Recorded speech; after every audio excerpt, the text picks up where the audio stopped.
My highest scoring game week yet, I took a 12-point hit. This is Kat, and welcome to Fantasy Football G, guys.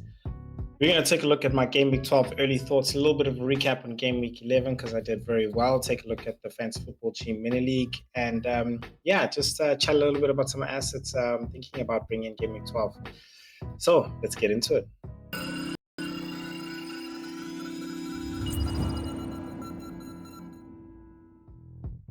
All right, guys. Did I have a unbelievably lucky week? I'm not even gonna lie to you. I ain't gonna come on here and say no, it was a stroke of genius. I was trying my luck. And you know what? That's FPL because you need some luck with FPL, man. Who knew taking a 12-point hit? And it was taking that 12-point hit that got me those 34 points. Okay, fine. Some decisions, of course, who to put in the back, taking the decision, putting Gabriel on the bench, putting Raya on the bench.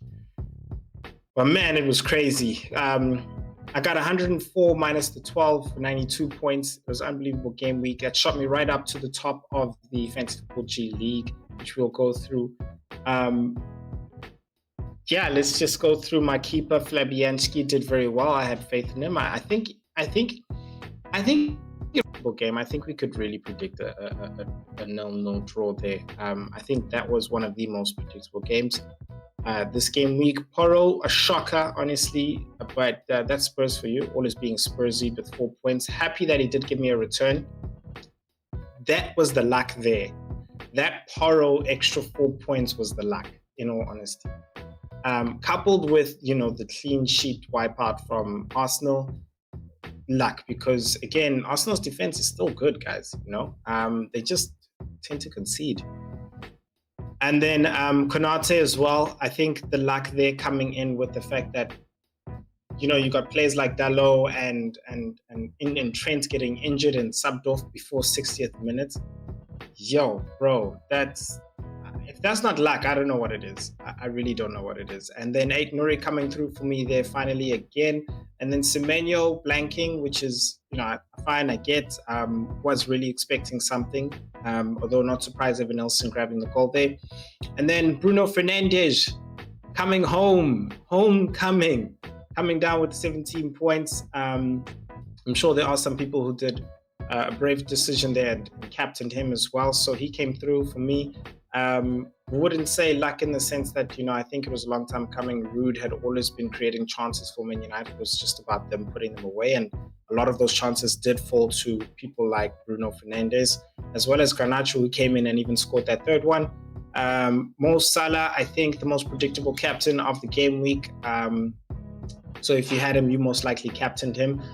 He came through for us again when Haaland had scored one goal and got a yellow card, which again I think is the luck that handed it to the Mo Salah captains, because if Haaland didn't get that yellow card, he would have got a bonus point, but I don't think we would have as an effective week as this one. So Mbuemo there coming in with a bit of a return with an assist, and that's Mbuemo for you. 5 points, I'll definitely take it. Wisa, my man, coming in for a -4, and Bruno coming in for a -4. These guys are hitting 13 points, man, showing that we don't need no Haaland for now.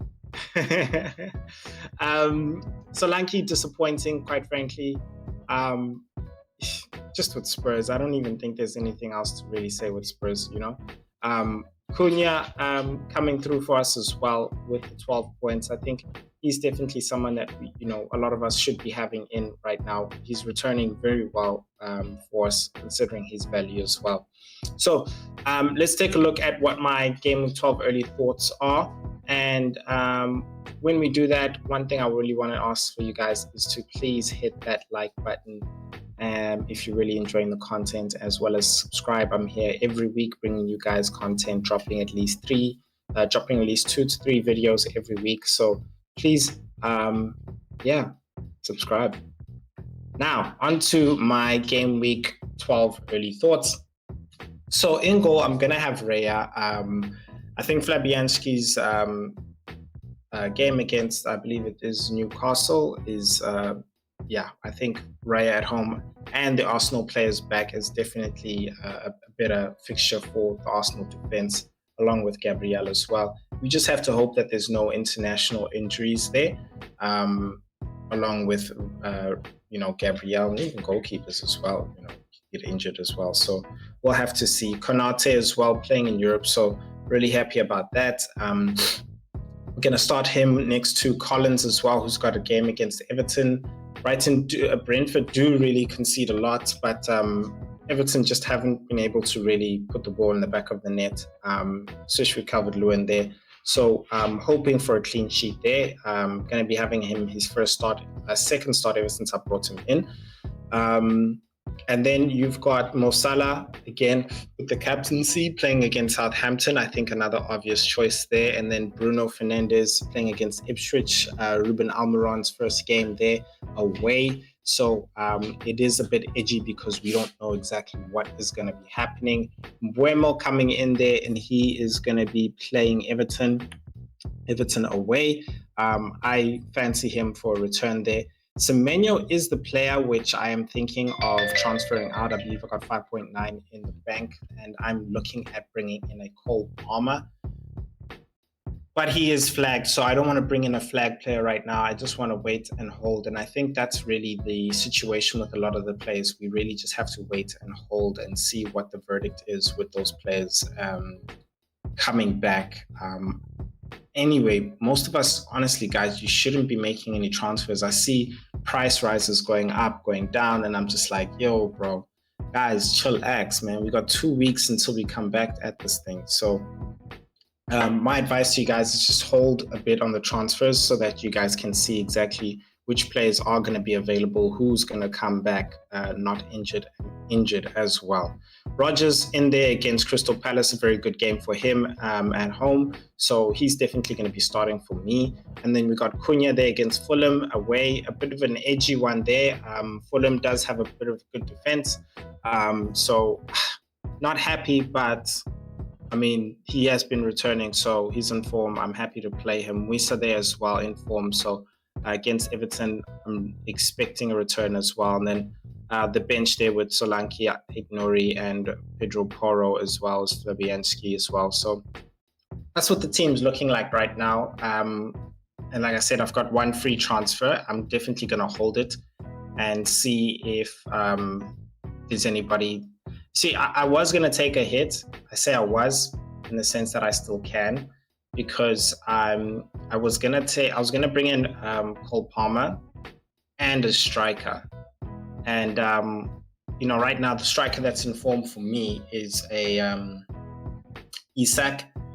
He's got some good fixtures long-term as well. I think I raised it up with you guys, and he's also good. And I think I'll talk a lot about it more in the next video, where we're also going to talk about Game Week 12 wildcard. And what I'm going to do with you guys in this break is I'm going to talk about the best Game Week 12 defensive assets, midfield assets, and attacking assets. And then the final video is creating that wildcard for you guys for when you... just before the deadline as well. So I figure like Isak is definitely one of those players that's going to be in that wildcard draft, because he's got some good fixtures coming in there. He's in form as well, so he's got two things going in there for me. I feel like there's no other one. Jackson for me he just came so close to getting a yellow card, and I was just like, man, four yellow cards. If he gets one more, he does miss a game. And I know it's just a game, but you don't want to be having about like a 7.9 player just like benching there because he's got a yellow card, he's got a suspension. So I'd rather bring in an Isak, someone who's on penalties as well. João Pedro, I definitely am thinking about him, and I think that's the hit I'm going to be taking, in the sense of I definitely want to bring in a João Pedro. I definitely want to bring in an Isak. I can wait on an Isak.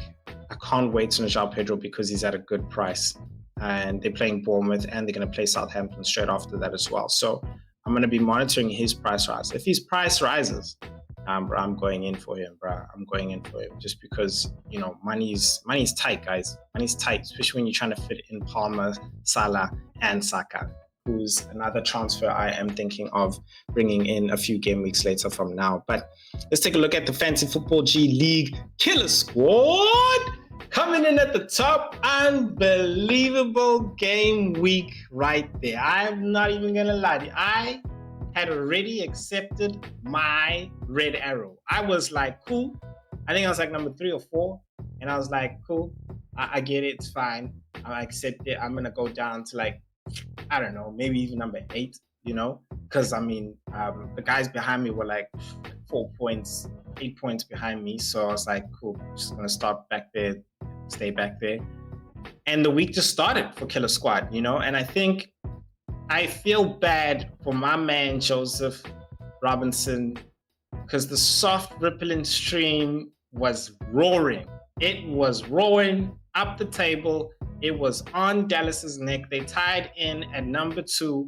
Dallas dominators, been dominating us. And now I think Killer Squad coming in and just making the kills, quick kills too. And they both tied 706. Very close, 4 points behind. So it's anybody's game, quite frankly, right now. It's so early as well.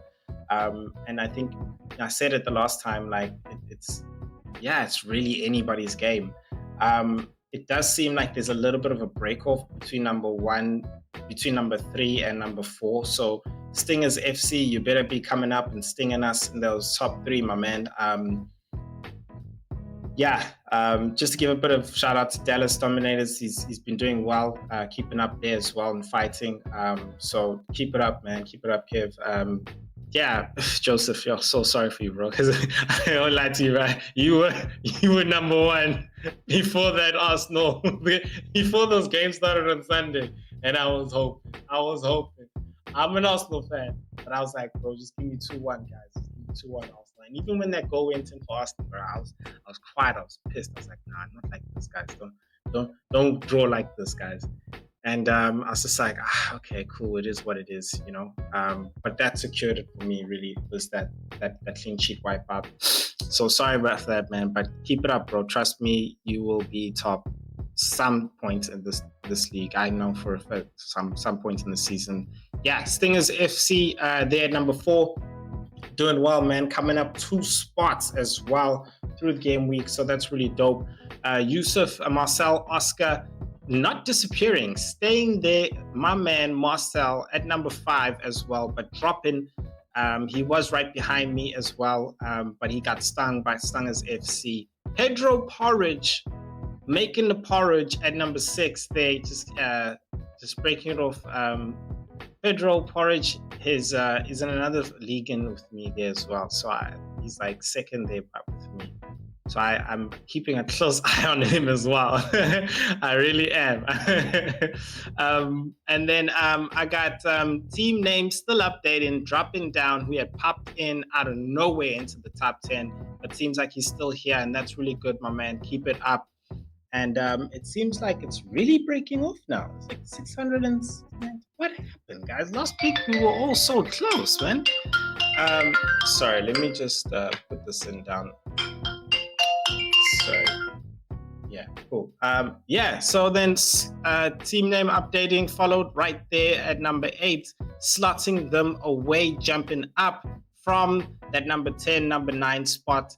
And he's coming in. I told you, Tiamo, look out for him. He is, he's always in and around there as well. Another nuisance to me in life, but a very good manager.